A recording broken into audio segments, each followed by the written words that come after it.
E o Cristo é da casa de Davi, e a promessa, né, é que o Messias vai vir da casa dele. Mas o nascimento desse Cristo, ele é estranho se você olhar, né? Porque Palestina, Israel, é uma região que não tem nada. É pedra e água salgada. É o pior lugar que tem no planeta em termos de recursos. Praticamente qualquer outro lugar do planeta você vai ter recursos mais abundantes. É, e Nazaré, Deus do céu, né, ainda tem uma parte que chega um das pessoas e fala assim: encontrei o Messias. Aí o cara fala: pô, você acha que o Messias vai vir de Nazaré, entendeu? É tipo você falar que o Messias vai vir de Osasco, sabe? As pessoas aqui em São Paulo, que as pessoas falam: "Mano, não é possível que o Messias venha de lugares tão simples." Mas essa é a beleza e esse é o significado do Natal. É que a infinita graça veio para a infinita miséria. Exatamente, onde não tem nada, ali Deus se faz presente. Deus não aparece como um imperador deslumbrante, jorrando ouro, com cavalos infinitos, né, com grandes palácios e tal. Ele vai no lugar mais humilde, né, porque nós somos muito pequenos perante Deus, né. E quando Maria e José procuram um lugar para, é uma época do censo, né, você vê, o censo sempre é um tema na Bíblia, né. Deus, aliás, fica bravo com Davi porque ele faz um censo, que é o bom e velho controle estatal da vida humana e Deus, obviamente, já não está de acordo com a burocracia infinita. E aí as pessoas têm que ir lá registrar a criança no censo, né?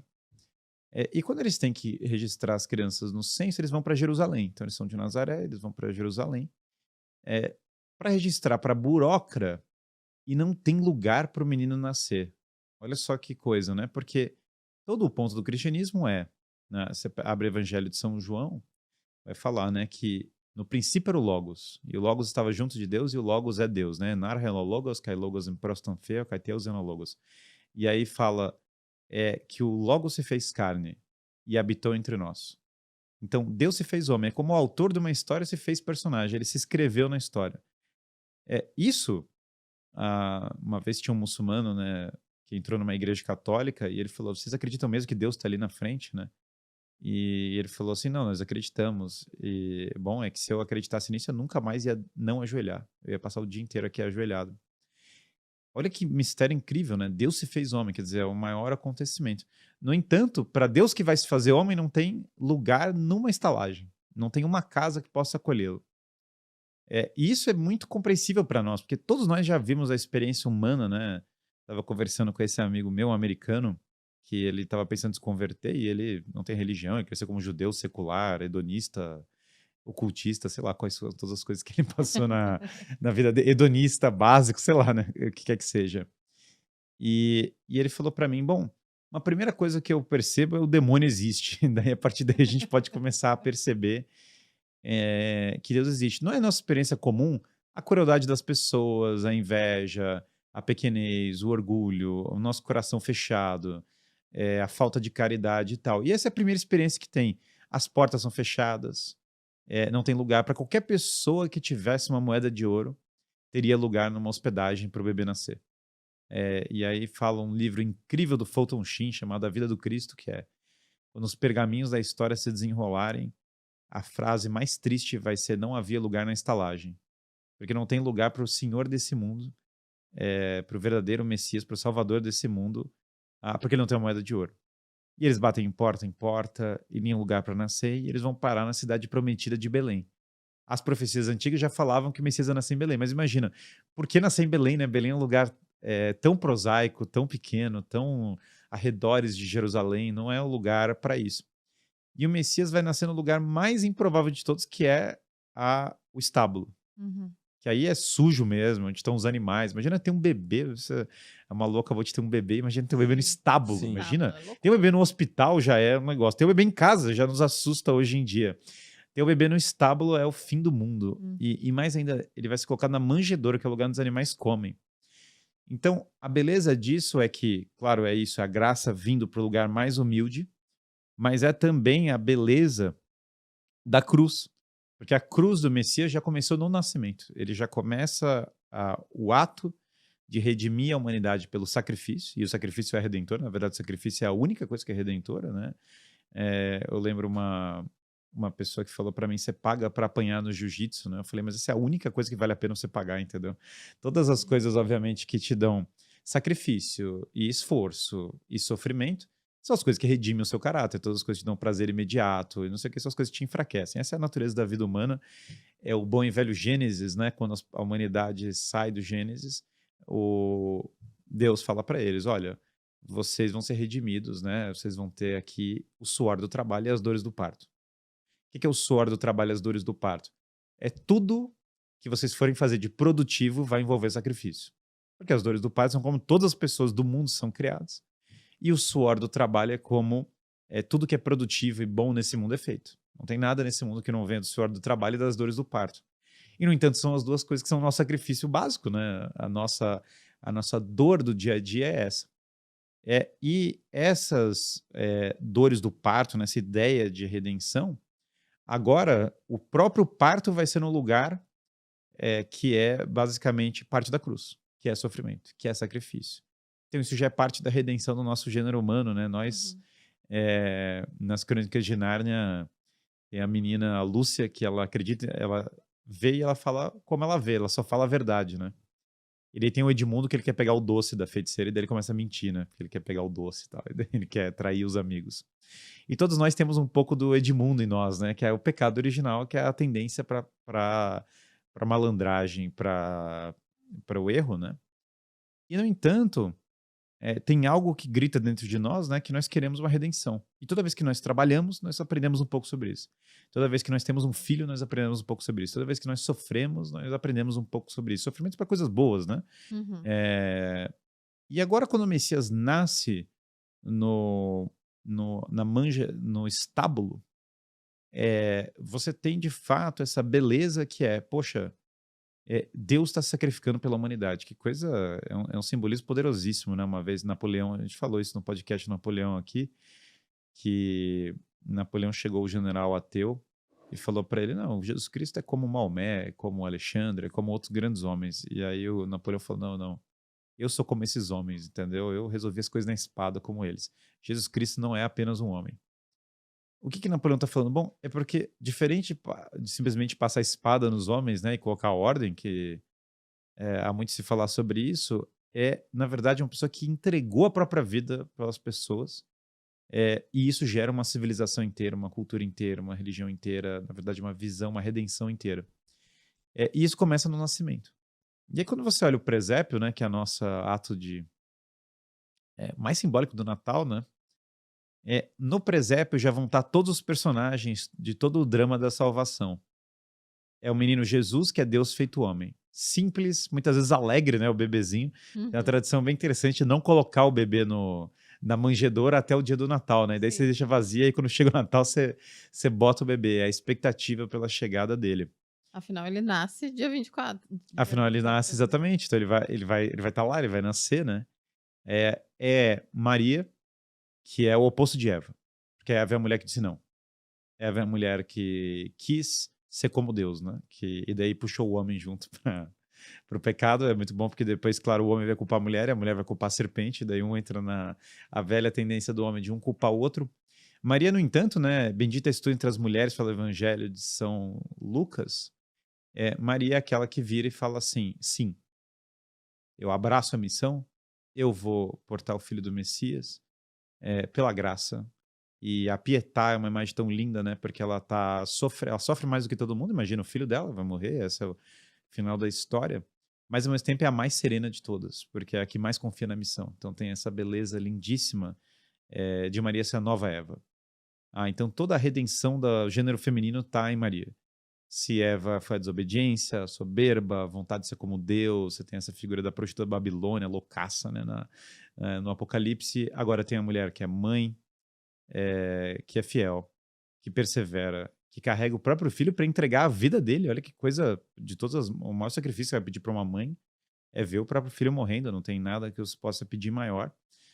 Mas que tem tanta fé e tanta confiança que entrega o filho de maneira tão doce. E São José é a figura do homem silencioso, o homem forte, né? Lembro de uma série antiga que eu estava assistindo, o que aconteceu com o homem forte e silencioso, né? Onde foi parar essa figura perdida? E São José é exatamente essa figura. Poucas palavras aparecem dele, mas todas as ações são decididas. É trabalho, carpinteiro, tá lá fazendo escultura, protege a família.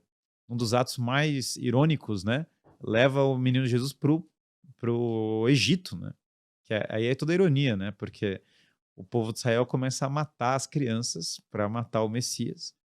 E aí toda a história do Moisés era tirar o povo do Egito, né? E daí agora Moisés tem que fugir para o Egito para proteger a criança do próprio povo que foi liberto por Deus, né? Então essa, claro, uma das ironias grandes, mas também novamente muito ilustrativa do gênero humano.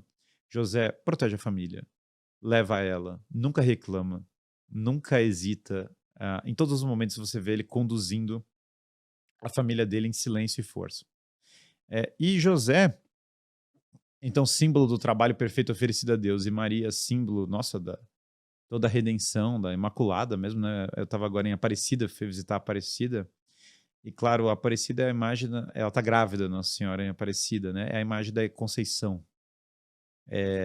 E que a Maria, como ela aparece no Apocalipse, né? Depois ela é coroada, na verdade, pela princesa Isabel, que a princesa Isabel tinha uma promessa sobre ter filhos, né? Não conseguia ter filhos, e daí ela paga essa promessa coroando a imagem Aparecida. Mas é a Nossa Senhora da Conceição. Quando você olha para essa figura, né, que triunfa, que pisa na cabeça da serpente, vem a Virgem Maria, ou seja, auge do símbolo de redenção. E aí quem mais se junta? Os pastores. E o pastor é o símbolo nosso, e esse é maravilhoso. É o homem ordinário e comum na sua limitação. Não são as pessoas mais eruditas do mundo, mas todo mundo que é pastor já entende a salvação quase que por tabela. É a mesma experiência que eu tenho conversando sobre temas de filosofia com lutadores. Os lutadores sempre entendem, tá? Os militares sempre entendem, os lutadores sempre entendem. Todo mundo que tem que trabalhar sempre entende, sabe? Todo mundo que é ocioso tem dificuldade de entender, mas quem toma soco na cara raramente é relativista, né? É muito difícil. Mas por que os pastores entendem? O pastor tem uma tarefa que insere o homem 100% na realidade, que é o símbolo do Cristo, que é cuidar das ovelhas. Quando você é pastor, a inocência não serve mais. Você não tem como ser. A ovelha é inocente, né? A ovelha é o símbolo da inocência. Ela tá lá, a ovelha tá colocando a vida dela como é. Só que tem o lobo, entendeu? E alguém tem que afastar o lobo, alguém vai ter que zelar as ovelhas. Cuidar de alguém, cuidar de uma criança, cuidar de uma alma, tentar converter alguém já é se aproximar de Deus de alguma maneira. Toda pessoa que cuida de alguém já está mais próxima de Deus por definição. Porque você agora tem uma vida que depende de você, você tem que se doar. O tal do sacrifício pelos outros não tem outra opção.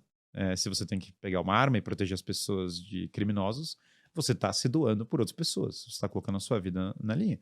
Se você tem um bebê e você tem que alimentá-lo, você está se doando por aquele bebê. Se você tem uma empresa e tem um funcionário e você quer que ele prospere, você está se matando de trabalhar para que ele não vá ser todo mundo demitido, você está se doando por outras pessoas, né? Você está até literalmente arrancando de si mesmo. E essa energia de zelar, de cuidar, na simplicidade dos pastores, a energia do Cristo. É o símbolo perfeito disso do cidadão comum, que ao zelar, que ao cuidar, que ao proteger a inocência dos outros, né, e portanto afastar o mal, ele já participa da criação, daí que os pastores estão lá. E os animais que estão no presépio são incríveis, né, porque o boi é o símbolo do Baal, é o capeta mesmo. Por que o boi era o símbolo do Baal? Os juros, na verdade, são derivados do boi. Um amigo meu me mandou que os juros começaram com o boi, isso aí abriria uma outra linha de discussão, mas o boi era símbolo de riqueza, evidente. E aí, o que era o boi do Baal? O boi dourado, né? Que é o famoso símbolo que vai estar lá em Wall Street também, mas que era o boi que ele escultou quando eles saem do Egito. É a ideia de eu vou sacrificar minha descendência pela prosperidade material. Então, eu sacrifico meu filho, esse era o ponto do Baal, né? Sacrifício infantil, que horror, né? Quando os romanos chegaram em Cartago, eles destruíram Cartago até a última pedra. Os cartaginenses eram cultuadores do Baal. E por que eles destruíram Cartago? Por várias coisas. Uma delas é que os romanos simplesmente não conseguiam lidar com a religião cartaginense. E aí a ironia toda é porque, obviamente, Herodes, edomita, né? Descendente de Esaú, portanto, ele não é, ele é de uma linhagem, ele é meio que colocado, tem essa estranhíssima aliança, né, do Herodes com os fariseus, parte da doutrina dos fariseus eles pegaram da Babilônia antiga, de lugares de uma Torá oral, e essa linhagem do Herodes, de Edom, vem pessoas que cultuavam, na verdade, a religião cananita, que é a religião oposta à revelação de Israel. E aí esse mesmo Herodes e do meu, portanto, com medo de perder o posto, faz o quê? Assim como era o culto do Baal, manda sacrificar as crianças, manda matar as crianças com medo da vinda do Messias, com medo de perder o trono, né? A gente raramente lembra disso, que o Natal, um dos temas que aparece no Natal justamente é esse, né? É a morte da inocência. Então, quando as pessoas iam lá pro boi dourado, por isso que o Moisés, quando tem o boi dourado, ele fica desesperado, fala, meu Deus, o que vocês estão fazendo? É que envolvia o sacrifício infantil. Só que agora, de maneira muito bonita, o boi no presépio faz o quê? Ele se ajoelha. Então, longe de ser colocado como um deus, o boi, na verdade, agora serve a uma missão muito maior, que é cultuar o Cristo. Então, é a redenção disso também. E claro que o Cristo nascendo cumpre a promessa que Deus tinha feito para Abraão. Porque uma das passagens mais estranhas da Bíblia, a maioria das pessoas não entende, é que o Cristo fala para Abraão sacrificar o próprio filho. E todo mundo fala, meu Deus, né? Que coisa esquisita, né? Por que ele falou isso? É porque a religião daquela época, a religião cananita, tinha sacrifício infantil. E, na verdade, o Cristo está dando uma lição oposta, que você não vai matar o seu filho, porque quem vai sacrificar o próprio filho sou eu, para que ninguém nunca mais sacrifique filho nenhum, para que não tenha nenhuma dessas coisas, para que o mal não triunfe. Só que ele vai sacrificar o próprio filho, sendo ele também, ele feito homem. Então essa é a beleza, porque sem sacrificar uma outra pessoa, ele entrega a própria vida e de fato oferece o próprio filho. Então, um dos significados muito bonitos aqui é o contraste, né, entre abrir mão da própria descendência pela prosperidade, que é esse símbolo diabólico mesmo, né, esse símbolo do Baal, e aqui o boi se ajoelha e o menino Jesus nasce, e o nascimento dele é por alegria, e ele vai entregar a própria vida para redimir as pessoas. Então está sendo desfeita, sei lá, séculos e séculos, milênio de religião satânica no mundo, por esse ato.